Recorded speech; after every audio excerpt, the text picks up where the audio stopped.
वर्ष साजरा करतो.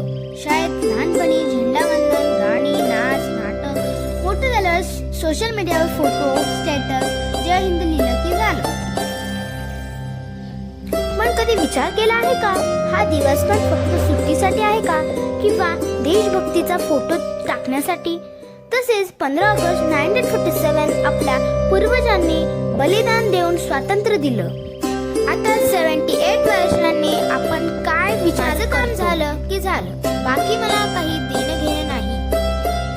दरवर्षी भारतात 2 लाखाहून जास्त लोक रस्ते अपघातात मरतात, कारण आपण ट्रॅफिक नियम पाळत नाही. जगात सगळ्यात जास्त प्लास्टिक कचरा टाकणाऱ्या देशामध्ये भारत पुढे आहे. शिक्षणाचा हक्क असतानाही लाखो मुलं शाळेबाहेर आहेत आणि अनेक शाळा अजूनही वीज, पाणी सुविधाशिवाय आहेत. दररोज बलात्कार, महिला अत्याचार, गुन्हेगारी यांच्या बातम्या आपल्या समोर येतात, पण आपण शांत राहतो. इतकं शिकून सुद्धा तरुण बेरोजगार बसले आहेत. शेतकरी कर्जबाजारी होऊन आत्महत्या करतात. बदल दुसरा कोणी आणणार नाही, बदल आपल्यालाच करायचा आहे.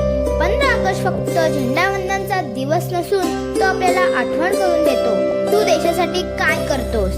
म्हणून या 15 ऑगस्टला फक्त जय हिंद म्हणू नका, एक चांगला बदल करा जो आपल्यामुळे देशाला अभिमान वाटेल. कारण खरी देशभक्ती पोस्टमध्ये नाही तर आपल्या कृतीत आहे. जय हिंद.